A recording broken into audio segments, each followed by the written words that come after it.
Welcome back to my Black Justice channel. I see you, I appreciate you, and I would be thankful if you subscribe to my channel. This space is built on your insights. Leave your thoughts and lessons to the comment section. Now cue the tension, cue the truth. Let's get into it.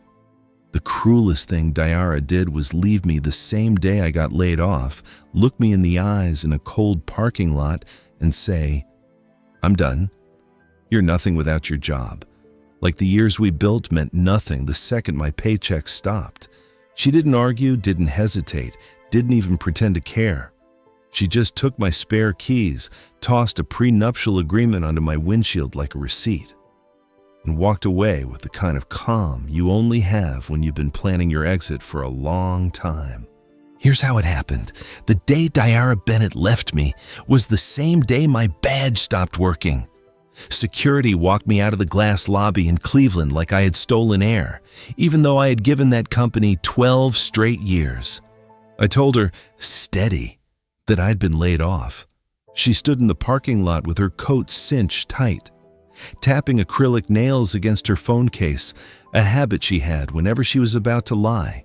She looked me over once and said, "I'm done. You're nothing without your job." Then reached for a car door and vanished.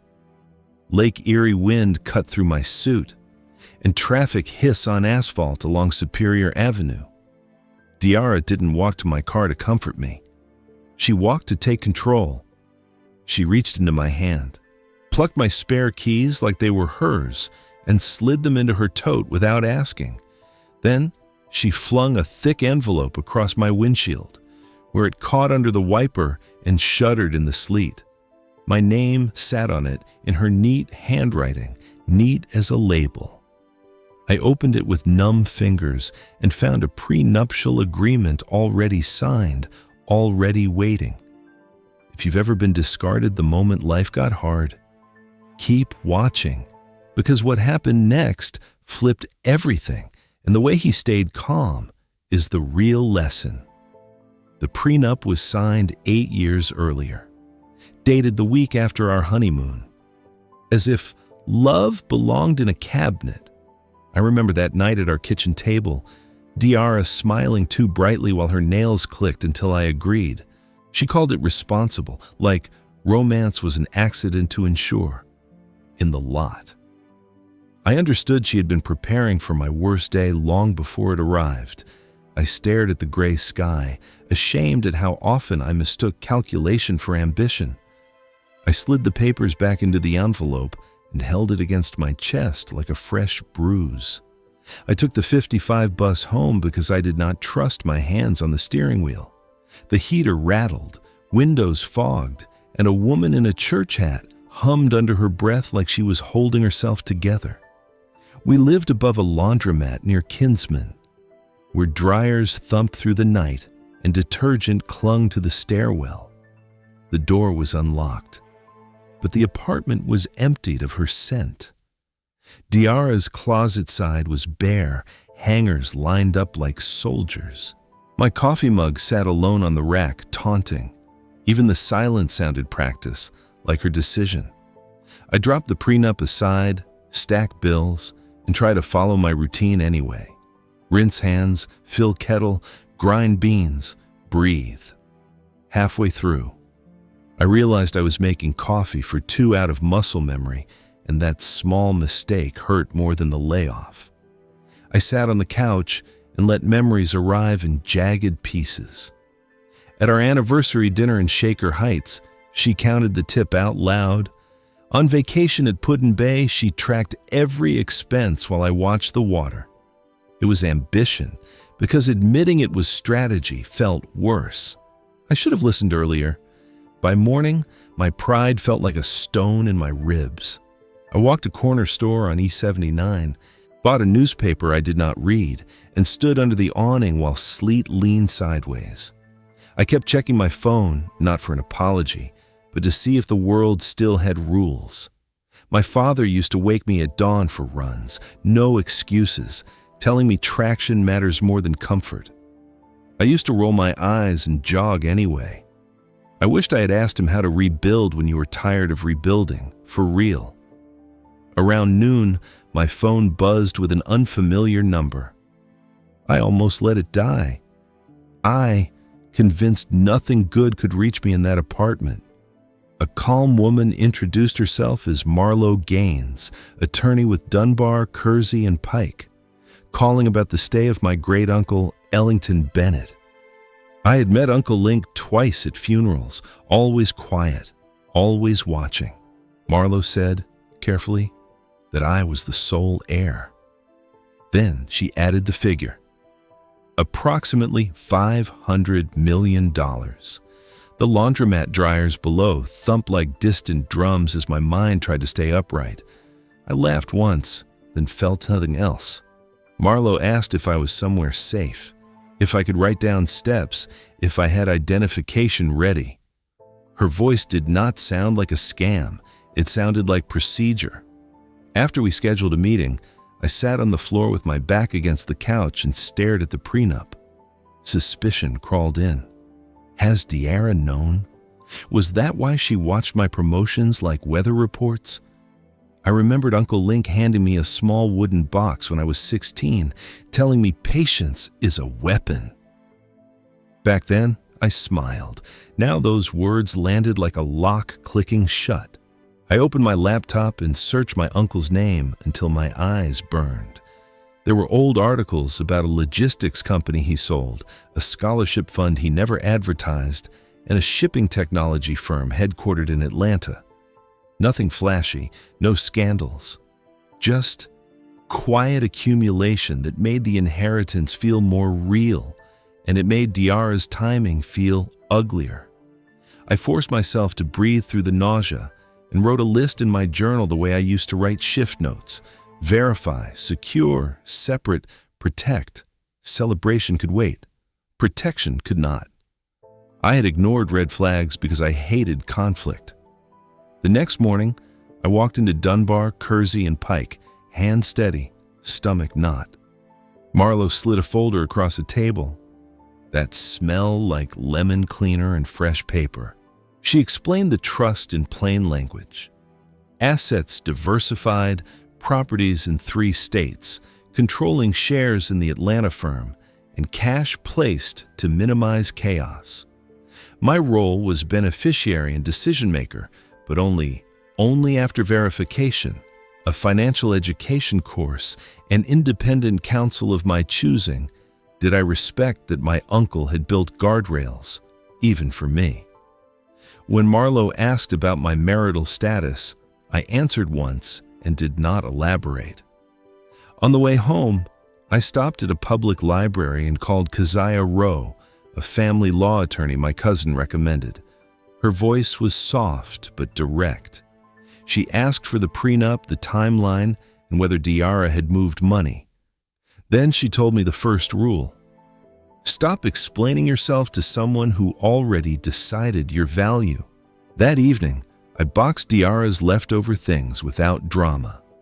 A scarf, a bracelet, a framed photo she once called lucky.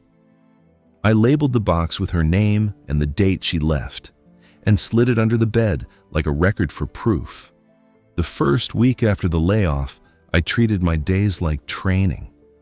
I woke at 5:10 a.m., ran along the lakefront, then came back to shower and cook eggs slowly, the way my grandmother taught me, when anxiety hits.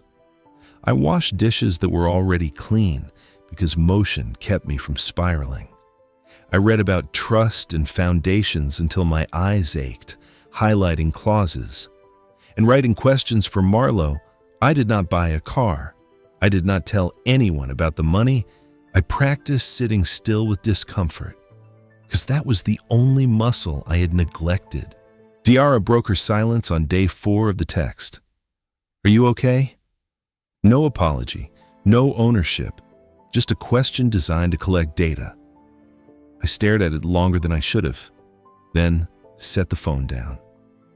That afternoon, I rode the bus to a barbershop off Buckeye, sat in the waiting area, and listened to men talk about layoffs, rent, and how quickly people vanish when money gets tight. One man said, "Folks love you when you're useful." I felt the sentence settle in my chest like a weight, and I knew I would not chase her. 2 weeks later, our landlord called, awkward and cautious. Diara had asked to remove her name from the lease and hinted that I might be unstable without work.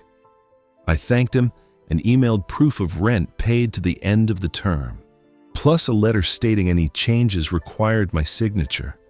When I hit send, my hand stayed steady.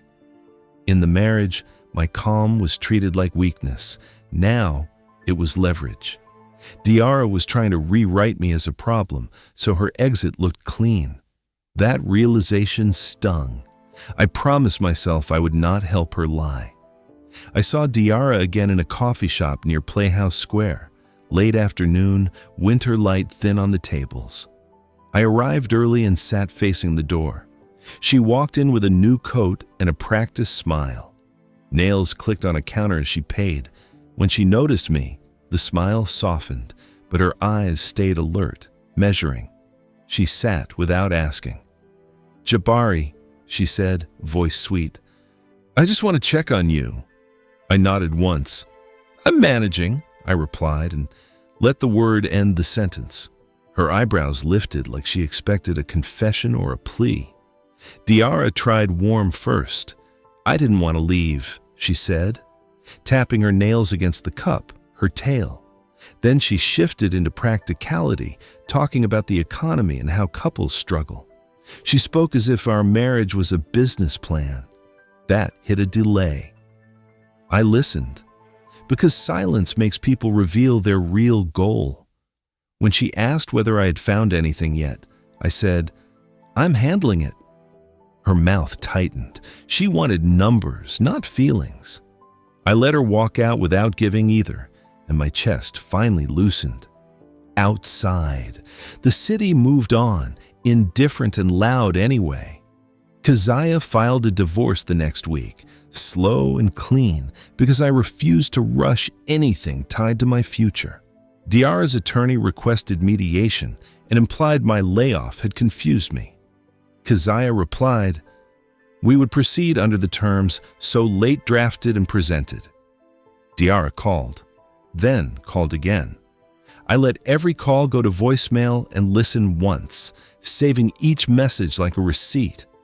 Her tone shifted by degrees: concern, irritation, anger, weariness.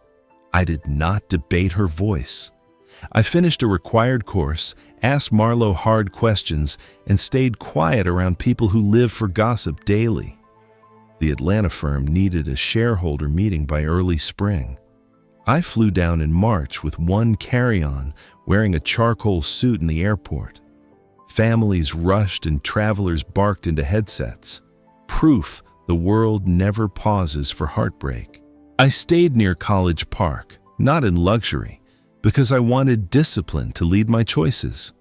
The office sat in a renovated building. I listened longer than I spoke, asked about operations, and watched who answered directly versus who performed. My uncle left me money, but he also left me a test. Stay grounded when strangers start calling you, sir. Back in Cleveland, I took consulting with a nonprofit that helped laid-off workers retrain. I did it to stay close to real life, not because I needed money. My mornings stayed the same: run, shower, coffee, journal. When shame hit, I played a jazz record my uncle mailed me, still sealed like a warning. I began therapy, because pride can stretch pain into something permanent. My therapist asked what I avoided most, and I admitted confrontation. She said, "Silence is only strength when you choose it." That line followed me whenever I wanted to text Diara just to stop feeling small. Diara's consequences did not arrive as thunder. They came as invoices and small humiliations. A friend stopped returning calls. The new man in her photos, a trainer named Desmond, posted loyalty quotes, then vanished from her feed. Diara began selling designer pieces online and called it spring cleaning. She moved from the condo. She bragged about to a smaller unit off Euclid, cropping background so nobody noticed. When she saw my aunt at a grocery store, she smiled too hard and asked casual questions about me. My aunt told me later, "That girl is counting." And I believed her again in August when the probate filings became public. A local business blog ran a piece naming me as heir, and my phone turned into a slot machine of unknown numbers. Old classmates wanted to catch up. Distant relatives remembered birthdays. Men with business plans promise guaranteed returns. Diarra's call came that night. I watched it ring while my kettle whistled, then let it die. A minute later, she texted, "We need to talk now." The demand made my jaw tighten. I forwarded the message to Keziah, blocked the number, and went back to making tea, like my hands belonged to me. Diarra tried again through a new email address. The message was longer, less polished, and it revealed more than she meant to show. She wrote about rent increases, friends who stopped answering, and a car note she could not refinance. She blamed bad influences and claimed she had been misled by people promising a better life. Then she hit her real point. "I know you have resources." I stared at that line until it stopped surprising me. I archived email, sent a copy to Keziah, and did not reply. My silence was not punishment. It was boundary. For good. In late April, I accepted a fundraising gala invitation in Atlanta from one of my uncle's former partners. I used to avoid rooms like that because they made me feel borrowed. Then I remembered Uncle Link's warning. Wealth is loud by default, so you either shape it or it shapes you. The venue was a warehouse with chandeliers and brick conversations. Measured. I moved, slowly listening. Then Diarra entered with women in gowns, laughter. Phones angled. Her smile froze for a beat when she saw me, then returned. I stayed where I was and let her decide whether to approach. Diarra approached like we were still married, as if the parking lot envelope never existed. She stopped close, tapped her nails on her clutch, and said, "Jabari, I didn't know you'd be here." Her eyes swept my suit and posture, hunting for clues. I kept my voice even. "Neither did I said. She tried memories and inside jokes, testing whether I was softened. I answered in short sentences, because long ones invite edits. When she asked if I was doing well, I said, "I'm stable." She blinked at the word, then smiled again. Recalculating, her nails paused and resumed. During dinner, the host described a technical training center plan for the south side of Atlanta. When the pledge moment came, my table captain looked at me, and I stood. I pledged a substantial amount, not impress strangers, but because I remember the barbershop talk about how love turns conditional when money gets tight. I wanted usefulness to belong to people again, not to employers or spouses. The room clapped, polite and controlled, and I kept my face neutral across the ballroom. Diarra's smile faltered in a way she could not hide. Power shifted without noise. I felt it after the program. I stepped onto a balcony for air, city lights below like scattered coins. Footsteps came behind me, careful. I knew before I turned that it was Diarra. She stood beside the rail, shoulders tense, and her voice dropped into practiced softness. "I made a mistake," she said. Her nails tapped the metal once, then stopped, like she remembered. I watched patterns. I panicked. I was scared.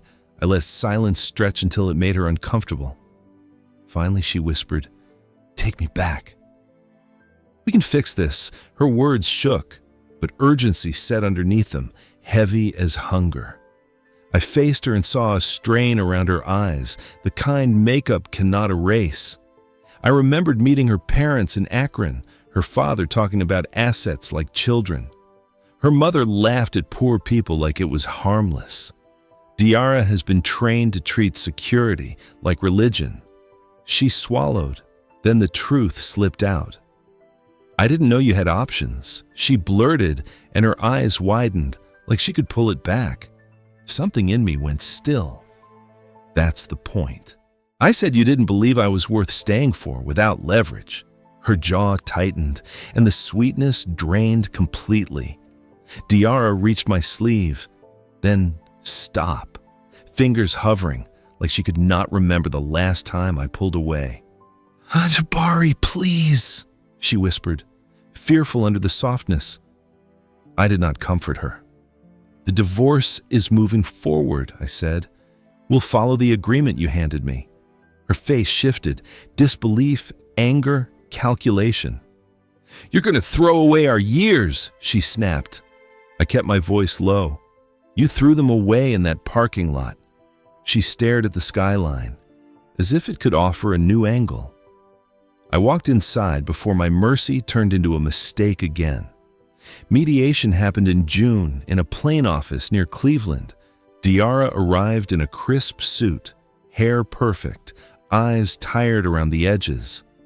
She tried charm, then shifted into grievance when numbers appeared. She implied she carried me emotionally and hinted the layoff made me unstable. Keziah slid the prenup across the table and tapped Diarra's signature. Diarra's nails ticked on the folder, then stopped as a mediator read the clause on separate property and waivers. For once, she had no speech ready. I felt my heartbeat stay slow and realized my calm was no longer something she could twist. The divorce finalized in September with no spectacle, a short hearing, signatures, and a judge who sounded tired of adults acting shocked by paperwork they signed. Diarra kept her eyes on the table, nails tapping faster than usual. When it ended, I did not feel victorious. I felt clean, like a splinter removed. Afterward, I went to a diner on Carnegie, ordered pancakes, and sat alone. I watched a couple argue softly, then laugh, then hold hands, and promised myself I would never confuse performance for love again. Outside, rain warmed the pavement, and my breathing finally matched my steps. In October, I launched the Bennett Skills Foundation with no press conference. We met in a library conference room and approved our first grants, training vouchers, childcare stipends, transportation cards. I visited a program site and spoke with adults learning warehouse skills. I did not mention inheritance. I talked about showing up tired and keeping receipts on your own progress. A man told me he had been laid off too and thought it was over. I said, "It changes shape, but it keeps going." Driving home, I realized my uncle's gift was a chance to be useful without being used. In November, Diarra showed up outside my building without makeup, hair pulled back, shoulders slumped. She looked smaller, not because life punished her, but because her strategies met reality. "Jabari," she said, voice rough. "Can't do this alone." My old instinct to fix things rose. Then I remembered the parking lot and the word nothing. I kept my tone gentle. "You have choices," I said, and she flinched at the word. I handed her a car for the nonprofit and a number for a counselor. I did not invite her in. She walked away without the mask she used to wear. By December, my life had a steady rhythm again. I consulted with a nonprofit, took board calls to the Atlanta firm, and ran at dawn when the streets were quiet. Uncle Link's wooden box stayed on my desk. Inside were two things: a note that read, "Choose your people carefully" in a chess pawn card from Walnut. I finally understood the lesson. Power is not money. Power is refusing to hand your future to someone who only shows love when the numbers look good. Loneliness crept in, I cooked, journaled, and called family instead of scrolling through ghosts. In January, an analyst from Atlanta, Amaris Vaughn, visited Cleveland to review a program site. Amaris was steady in every call, never flattering, never panicking. Always focus on what works. We ate lunch near University Circle and talked about supply chains and community needs. There was no romance, just respect. She asked what I learned from the divorce. I told her I spent years mistaking quiet for peace. Peace requires honesty, she said, stirring her tea once and aligning the spoon with the napkin. That small precision made me smile. Stability has a sound, and it is not loud ever. The last message I got from Diarra came in early February, almost a year after the layoff. It read, "I heard about the foundation. I guess you didn't need me." I felt no rage, only clarity. Even then, she framed herself as necessary, as if love were an accessory to success. I type a response, then delete it. No paragraph can rewire someone who thinks abandoning a person at their lowest is reasonable. I blocked the email and closed my laptop. Below, dryers turn and the world kept moving. My life no longer required her approval. That was enough today. People ask if I regret not taking revenge. They picture fireworks, public humiliation, courtroom speeches, viral exposés. What I did was smaller. I kept my name clean. "Follow the agreement," Diarra wrote, and protected my inheritance with structures she could not charm. I invested in people who needed momentum, not in people selling shortcuts. I also faced my own flaws. I stayed quiet too long because I hated conflict, and that taught Diarra she could set the rules. Therapy taught me a better kind of quiet, the kind you choose. Diarra's lesson came from reality, not from me. In time, on the anniversary of the layoff, I drove past the old office park and parked nearby. The building looked the same, but the company logo had changed, like it had already forgotten me. I sat with the engine off and felt what I had postponed. Losing the job hurts. Losing the marriage hurt differently. Because it revealed conditional love, I did not turn Diarra into a villain. She was who she had always been, and I ignored it because I wanted the story to work. Owning that made me lighter. I started the car and drove away without looking back. When I got home, the laundromat below was busy, lights bright against dusk. A kid held the door for an older woman, and she thanked him. I climbed the stairs and noticed the hallway no longer felt like a corridor to an argument. It felt like home. I brewed coffee and wrote in my journal. Silence can become agreement if you never name what you deserve. I wrote again, boundaries are not revenge. They are maintenance. I closed a notebook and listened to the dryer thump, steady as a heartbeat. For the first time in months, that sound felt like continuity. Money did not fix what happened. It just removed excuses. When the trust finalized, I built layers so they could not penetrate. Independent counsel and a paper trail for every decision.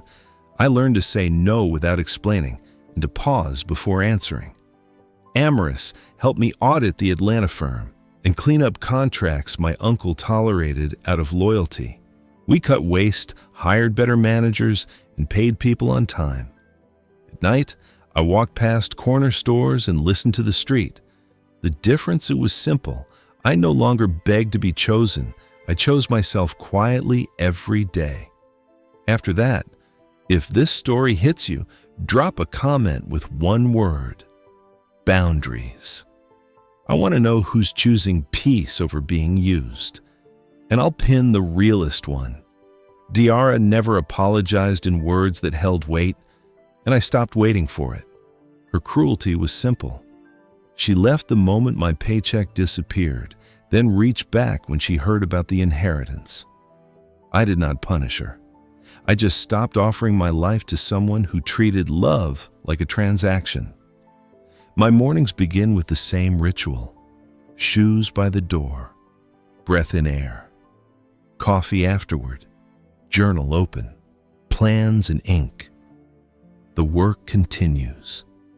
The foundation grows, and my peace stays private. If she ever tells a story, she will call it timing. I call it truth. The end.